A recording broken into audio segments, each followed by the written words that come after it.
इंदौर के गोराकुंड में पानी की टेस्टिंग के दौरान स्मार्ट सिटी की सड़क धंसने के बाद अब सियासत तेज हो गई है। नगर निगम की नेता प्रतिपक्ष सोनीला मिमरोट ने निर्माण कार्यों की गुणवत्ता और इंजीनियरों की भूमिका पर सवाल उठाते हुए कहा है कि करोड़ों रुपए खर्च होने के बावजूद प्रोजेक्ट में तकनीकी खामियां सामने आ रही है। उन्होंने पूछा कि निर्माण के दौरान गुणवत्ता की निगरानी कौन कर रहा था और तकनीकी मानकों की जांच क्यों नहीं की गई।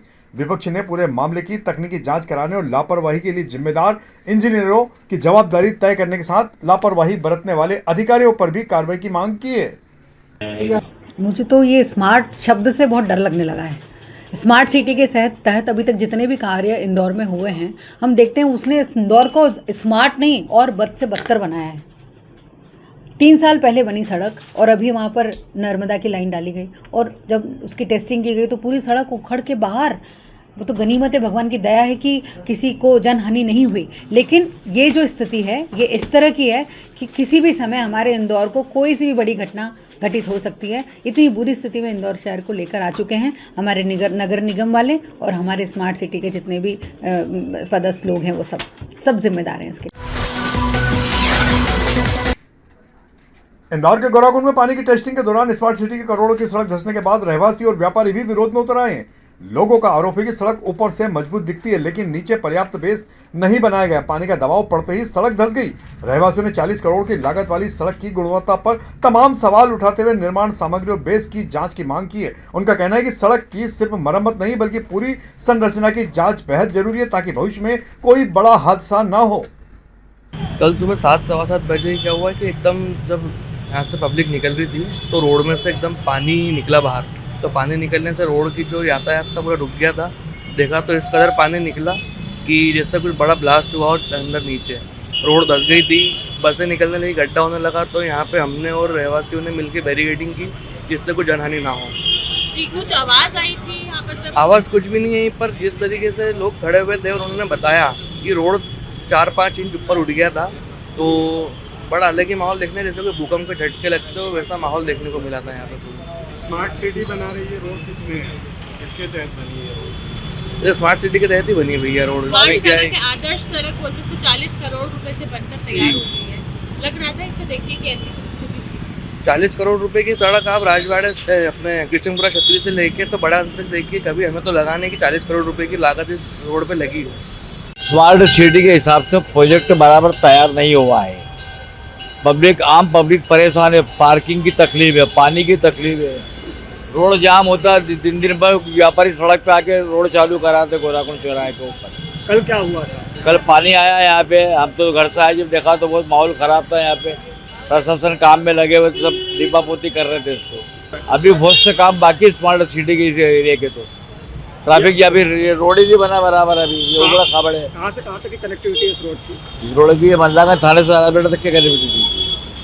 सुबह सुबह स्कूल बच्चे भी गुजर गए थे? निकलते हैं यहाँ से, स्कूल बच्चे बस निकलती, सब निकलते हैं। कल सुबह 7 बजे के आसपास की घटना है। राजवाड़ा से कुछ टेस्टिंग के लिए पानी छोड़ा गया था, जो इधर गोराकुंड पे जब आया तो यहाँ पर एकदम से चलते हुए राहगीरों ने देखा कि एकदम से ब्लास्ट हुआ।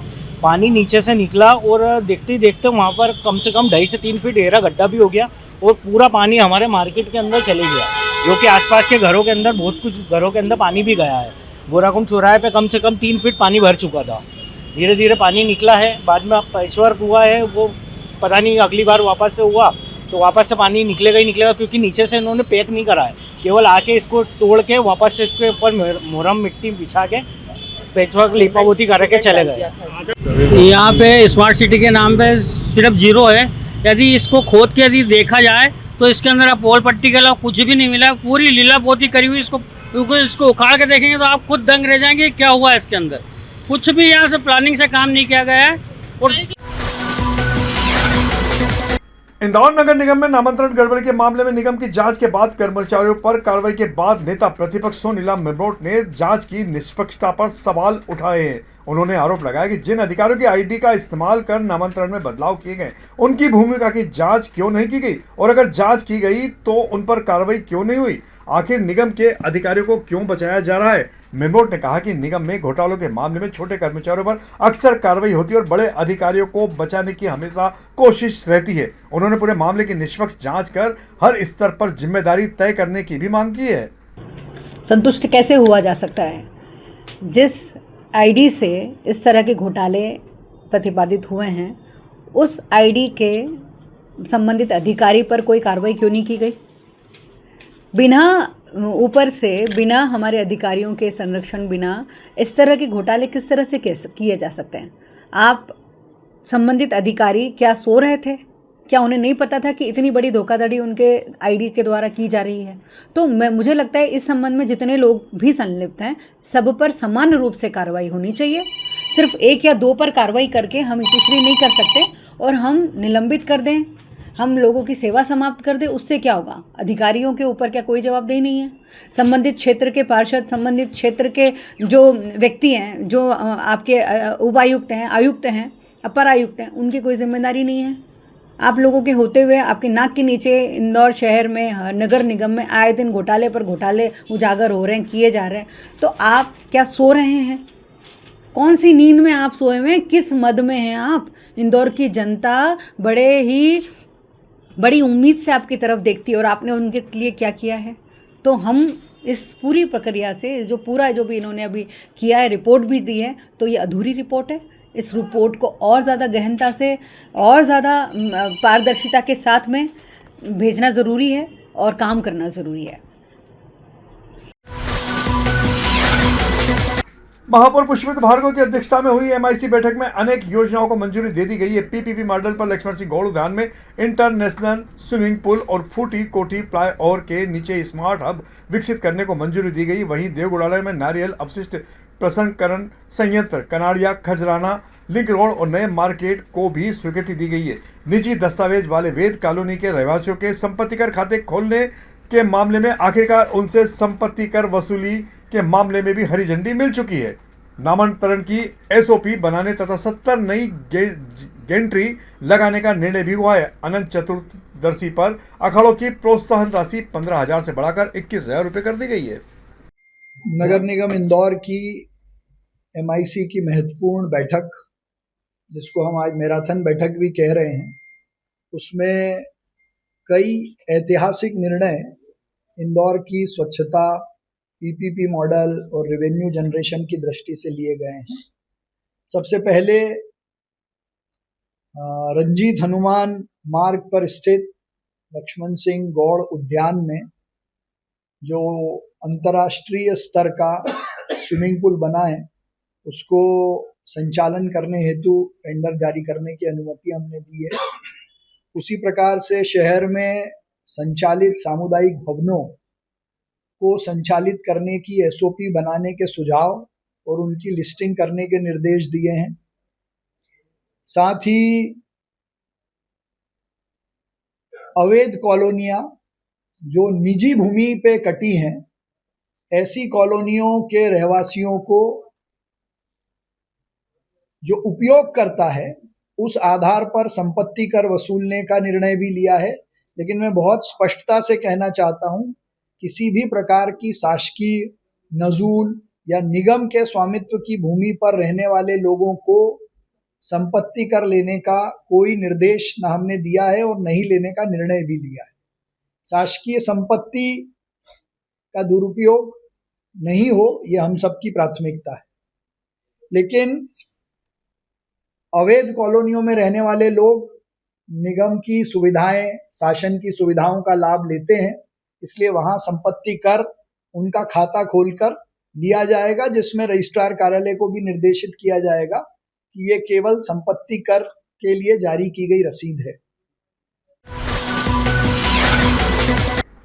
इंदौर में स्वच्छता के साथ पर्यावरण संरक्षण को बढ़ावा देने के लिए नगर निगम ने अनूठी पहल शुरू की है। 20 से 30 अगस्त तक शहर के 15 आरआर सेंटरों पर विशेष प्लास्टिक अभियान चलाया जाएगा। अभियान के तहत नागरिक घर या आसपास जमा अनुपयोगी प्लास्टिक सेंटर पर जमा कराकर उसके बदले पौधा प्राप्त कर सकेंगे। इसके लिए कम से कम आधा किलो प्लास्टिक देना अनिवार्य होगा। सुबह 9 से शाम 5 बजे तक चलने वाले इस अभियान का उद्देश्य नागरिकों को रीयूज और रीसाइकिल की अवधारणा से जोड़ना है। निगम ने शहरवासियों से अभियान में अधिक से अधिक भागीदारी की भी अपील की है। तो 20 तारीख से 30 तारीख तक हम लोग एक अभियान लॉन्च करने वाले हैं स्वच्छ भारत मिशन में, जिसके अंतर्गत जो 15 हमारे आरआर सेंटर्स हैं उसमें सभी रहवासी उस क्षेत्र के अपना प्लास्टिक ला सकते हैं और प्लास्टिक को अराउंड आधा केजी के आसपास प्लास्टिक लाएंगे तो उनको हम एक पौधा वहाँ से गिफ्ट करेंगे। इस अभियान का भी एक 3 फोल्ड टाइप का बेनिफिट मान लें। एक तो आपका जो घर का प्लास्टिक है उसको वो अपनी वापस सप्लाई चेन में आ जाएगा और उसका फिर रिसाइकल और रीयूज़ हो जाएगा। दूसरा, पौधारोपण एक पेड़ माँ के नाम के अंतर्गत इसका काम हो जाएगा। तीसरी चीज़, जो हमारे RRR सेंटर्स हैं उनका भी एक तरीके से यूज़ लोगों को पता भी चलेगा कि उनके यहाँ RRR सेंटर्स किस लोकेशन पे हैं और इसी बहाने हमारे RRR सेंटर्स भी व्यवस्थित चलने लगेंगे। इसके अंतर्गत हम 2 दिन मतलब दोनों संडेज़ को जो बीच में पड़ रहे हैं 23 और 30 को, इसमें थोड़े से बड़े इवेंट्स रखेंगे। 30 तारीख को एक सेंट्रलाइज्ड इवेंट रखेंगे और 23 तारीख को RRR सेंटर्स पे ही लोगों को मोटिवेट करेंगे कि वो वहाँ पे आके डोनेट करें। तो सभी से मेरा आग्रह है कि आप लोग इसमें बढ़ चढ़ के पार्टिसिपेट करें। घर में आपकी जो बॉटल्स पड़ी हैं, कुछ टिफ़िन प्लास्टिक के पड़े हुए हैं या कोई भी अन्य खिलौने जो भी पड़े हुए हैं प्लास्टिक के जो आपके यूज़ में नहीं है, उनको प्लीज़ हमारे RRR सेंटर्स पे डोनेट करें और साथ में पौधा जो आपको दिया जाएगा उसको भी लगाएं। ऑपरेशन फास्ट के तहत इंदौर क्राइम ब्रांच ने साइबर फ्रॉड में इस्तेमाल संदिग्ध सिम उपलब्ध कराने वाले 3 आरोपियों को गिरफ्तार किया। पकड़े गए आरोपियों के नाम राजेंद्र राउत, आनंद वासरे और सूरज सिंह बताए जा रहे हैं। 4 संदिग्ध मोबाइल नंबरों की जांच में महाराष्ट्र व पश्चिम बंगाल में 84,58,000 रुपए की साइबर धोखाधड़ी का खुलासा हुआ है। नेटवर्क से जुड़े अन्य आरोपियों और वित्तीय लेन देन की जांच भी की जा रही है। इंदौर क्राइम ब्रांच ने एमडी ड्रग्स तस्करी के मामले में फरार आरोपी जुनेद उर्फ जुन्नू को गिरफ्तार कर लिया है। आरोपी पर पहले से 16 आपराधिक प्रकरण दर्ज हैं। मामले में पूर्व में सलीम रहमान को 21 ग्राम एमडी ड्रग्स व स्कूटी सहित गिरफ्तार किया गया था। पुलिस आगे भी जांच पड़ताल कर रही है। इंदौर के राव थाना क्षेत्र के पलास परिसर में 4 अगस्त को एक फ्लैट में हुई नकबजनी का बड़ा खुलासा करते हुए 2 आरोपियों को गिरफ्तार किया गया। पुलिस ने घटनास्थल और भागने के रास्तों के 100 से अधिक सीसीटीवी फुटेज खंगाल कर तकनीकी साक्ष्यों और मुखबिर की सूचना के आधार पर आरोपियों की पहचान की थी। 17 अगस्त को खंडवा के जलवा बुजुर्ग से रंजीत पवार और उसके साथी इंदौर से धर्मेंद्र पांचाल को पकड़ा गया है। उनके कब्जे से सोने चांदी के जेवरात और नकदी सहित करीब 3,20,000 रुपए का मसूका बरामद हुआ है। इंदौर के पुराने शहर में यातायात व्यवस्था सुधारने की दिशा में नया कदम उठाया गया। चंद्रभागा पुल से हरसिद्धि पुल तक बने 180 मीटर लंबे सीमेंट कंक्रीट रोड का लोकार्पण महापौर पुष्पमित्र भार्गव और विधायक गोलू शुक्ला ने किया है। मार्ग शुरू होने से नंदलालपुरा से हरसिद्धि जाने वाले वाहन चालकों को संकरी गलियों से नहीं गुजरना पड़ेगा। इससे क्षेत्र में जाम और यातायात का दबाव कम होने की उम्मीद लगाई जा रही है। आज जनता जनार्दन को मिलने जा रही है जो गौतमपुरा के पहले से हरसिद्धि मंदिर पे सीधे यह सड़क पहुंचेगी। इससे जो कंबल वाली गली पे जो लोड पड़ता था और जो हमारे सरवटे से जो लोग आते थे उनको जो यहाँ पे बहुत जाम की स्थिति रहती थी उससे निजात मिलेगी। और एक बहुत बड़ी उपलब्धि आज हमारी है कि आज हमने एक बहुत अच्छी सड़क गौतमपुरा सड़क बना के कंप्लीट कर दी है और जनता को समर्पित कर रहे हैं। इंदौर के प्रसिद्ध श्री खजराना गणेश मंदिर की 40 दान पेटियों की गिनती पूरी हो चुकी। इस बार करीब 4 महीने में मंदिर को 1,81,00,000 रुपए का दान प्राप्त हुआ है, जो पिछली बार से करीब 40 लाख रुपए अधिक है। मंदिर के पुजारी अशोक भट्ट ने बताया कि मुख्य मंदिर की 5 पेटियां भी शामिल है। गिनती के दौरान सीसीटीवी, वीडियोग्राफी और अधिकारियों की निगरानी में पूरी प्रक्रिया संपन्न हुई है। कलेक्टर शिवम वर्मा ने इस दौरान कहा कि दान राशि की गिनती पारदर्शिता से की गई है। श्रद्धालुओं को प्रक्रिया दिखाने के लिए कांच के गणना कक्ष का भी प्रस्ताव रखा जाएगा।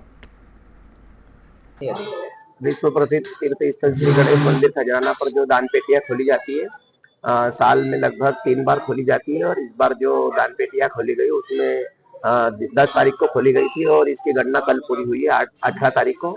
और लगभग 1,81,00,000 रुपए दान पेटियों से निकले। 40 दान पेटियां हैं टोटल जितने भी यहाँ मंदिर है सब मंदिरों की मिलाकर।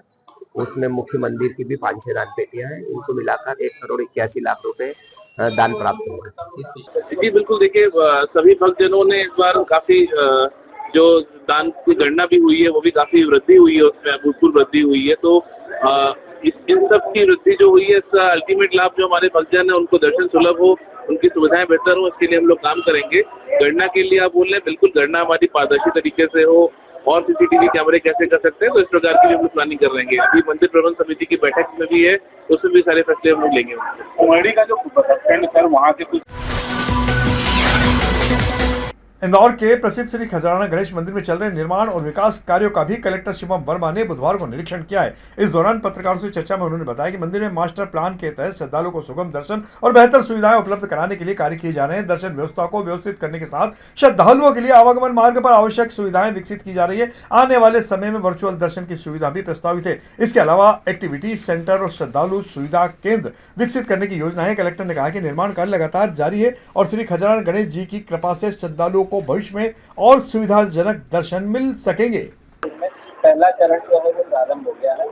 क्या कुछ डिजाइन में होगा, कैसे होगा, सुविधाजनक हो आम जन के लिए, आम श्रद्धालुओं के लिए दर्शन सुलभ हो और उनको सुविधाएं मिले, इस दृष्टि से ही ये पूरा कार्य किए जा रहे हैं। और खजराना गणेश जी की कृपा से निरंतर इस पे काम चल रहा है। जो पहले से काम प्रारंभ हो गया, जैसे कि आप देख सकते हैं कि जो मंदिर के गर्भगृह को हम लोग इस प्रकार से करने का प्रयास कर रहे हैं कि अंदर का दर्शन सभी श्रद्धालुओं के लिए सुलभ हो सके।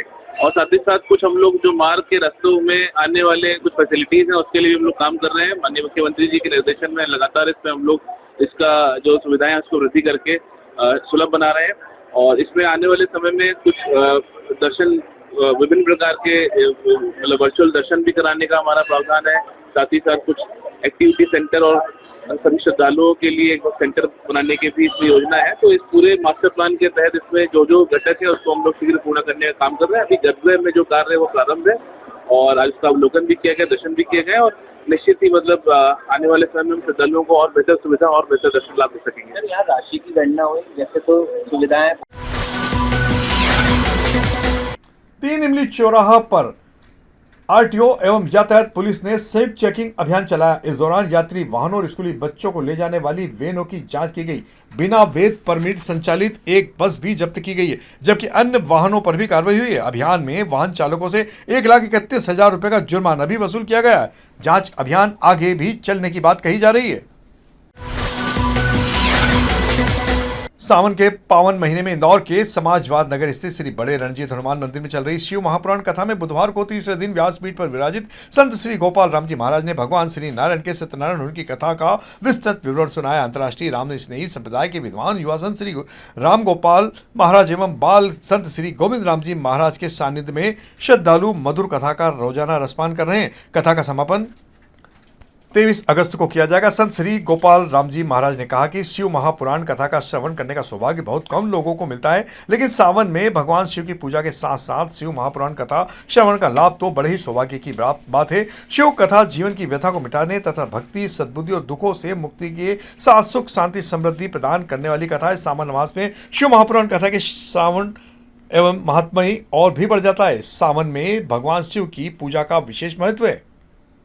भगवान कृष्ण भी स्वयं भगवान कृष्ण है, वो भी एक दिन ऐसा अवसर आया है कि जिसमें भगवान वृंदावन में थे तो उसमें अवसर आया शिवरात्रि को। भागवत में कथा आती, भगवान कृष्ण का सब यहाँ पर बैठे हो क्या?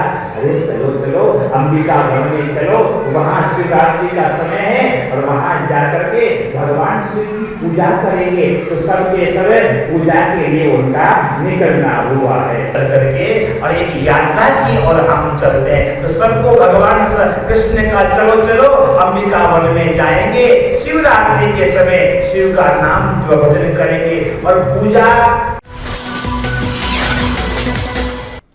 मध्य प्रदेश में साधारण बसों का किराया अत्यधिक मात्रा में बढ़ा दिया गया है। साधारण बसों का किराया भी 80 रुपए से बढ़कर सीधे 125 रुपए कर दिया गया है। संस्था के मनोज पवार ने जानकारी देते हुए बताया कि अखिल भारतीय ग्राहक पंचायत इंदौर महानगर ने आरटीओ प्रदीप शर्मा को मामले में ज्ञापन सौंपा है। संगठन ने करीब 62% किराया वृद्धि को आम यात्रियों, विद्यार्थियों, मजदूरों और छोटे व्यापारियों पर अतिरिक्त बोझ बताते हुए किराया वृद्धि तत्काल वापस लेने की मांग की है। पंचायत ने बसों में किराया सूची, शिकायत नंबर, फिटनेस, बीमा की जानकारी भी उपलब्ध कराने की मांग की है। यात्री सुविधाएं और प्रभावी शिकायत निवारण व्यवस्था सुनिश्चित करने की भी मांग दोहराई गई है। साथ ही ओवरलोडिंग और मनमानी किराया वसूली पर भी सख्त कार्रवाई तथा भविष्य में उपभोक्ता संगठनों को निर्णय में शामिल करने की मांग भी रखी गई है। इंदौर दाहोद के बीच 205 किलोमीटर लंबी रेल लाइन का काम तेजी से अंतिम चरण की ओर बढ़ रहा है। रेल लाइन शुरू होने से इंदौर दाहोद की दूरी करीब 100 किलोमीटर कम हो जाएगी। परियोजना में इंदौर, राउंटीही, पीथमपुर, धार, झाबुआ और दाहोद समेत 14 स्टेशन प्रस्तावित है। पीथमपुर धार खंड में ट्रैक पूरा होने के बाद इंजन का सफल परीक्षण भी हो चुका है। वहीं टीही पीथमपुर के बीच बड़ी सुरंग का काम अंतिम चरण में है। यह रेल लाइन पीथमपुर को सीधी रेल सेवा से जोड़ने के साथ धार और झाबुआ को मुख्य रेल नेटवर्क से भी जोड़ देगी। इंदौर दाहोद जो नई रेल परियोजना है उसमें टीही टनल जो एक बहुत बड़ी मतलब एक चैलेंज था, उसको रेलवे ने लगभग पूरा कर लिया और यह हो सकता है कि 1 से 1.5 महीने में से कंप्लीट कर दे। तो ये पूरा होते ही मान के चलिए कि आपका धार तक आपका पूरा जो सेक्शन है वो कंप्लीट हो जाएगा। धार गाड़ियाँ चलने के लिए उपलब्ध रहेगी, क्योंकि टीही से आगे पीथमपुर, गुनाबाद, सागौर इन सेक्शनों में जो ट्रैक की टेस्टिंग हो चुकी है, ओएचई का काम भी लगभग फाइनल स्थिति में है, सिग्नलिंग का काम लगभग पूरा हो चुका है। तो ये सारे काम हो गए हैं और टनल के अंदर भी ये जो आपके देख रहे हैं तो उसमें टनल के बीएलटी के काम के साथ ही आपका ओएचई का काम और सिग्नलिंग का काम वो भी काम पैरेलल चल रहा है। तो ये शीघ्र ही पूरा हो जाएगा। उसके बाद धार से आगे की बात करूँ, धार से आगे भी काम चल रहा है और झाबुआ से दाहोद ये जो सेक्शन है इसमें भी काफ़ी शीघ्रता से काम चल रहा है और नवंबर-दिसंबर तक टारगेट उस सेक्शन का भी रखा गया है कि उसे कंप्लीट कर लिया जाएगा। तो दाहोद से झाबुआ और इंदौर से धार ये सेक्शन में जो है ये साल जो है गाड़ियाँ चलने की संभावना है। सर ये वेस्टर्न रेलवे आज़ादी के इंदौर के देवी अहिल्या विश्वविद्यालय डीएवीवी में छात्रों ने छात्र संघ चुनाव की मांग को लेकर बुधवार को काफी उग्र प्रदर्शन किया। आईपीएस कॉलेज से छात्र प्रतिनिधि वीरेंद्र गुर्जर दूधिया के नेतृत्व में पहुंचे छात्रों ने डीएवीवी तक साइकिल यात्रा निकालकर एक तरह से शक्ति प्रदर्शन किया। विश्वविद्यालय परिसर में नारेबाजी के दौरान छात्रों ने चैनल गेट ही तोड़ दिया। मामले में पुलिस ने 10 छात्रों के खिलाफ एफआईआर दर्ज की है। प्रदर्शनकारी छात्रों ने कुलपति को ज्ञापन सौंपकर जल्द छात्र संघ चुनाव कराए जाने की मांग की है। कुलपति ने ज्ञापन स्वीकार करते हुए सितंबर में चुनाव कराने का आश्वासन दिया है। प्रदर्शन के दौरान बड़ी संख्या में छात्र मौजूद थे। तो यह थी हमारी आज की प्रमुख खबरों का सिलसिला आगे भी जारी रहेगा। इंदौर से जुड़ी ताजा और महत्वपूर्ण जानकारी के लिए आप हमारे दोपहर न्यूज चैनल से लगातार जुड़े रहने के लिए सबसे पहले इसे सब्सक्राइब करें। यदि आपके पास भी कोई महत्वपूर्ण खबर या जानकारी हो तो आप दोपहर न्यूज चैनल पर दिए गए नंबर के आधार पर संपर्क कर सकते हैं। धन्यवाद।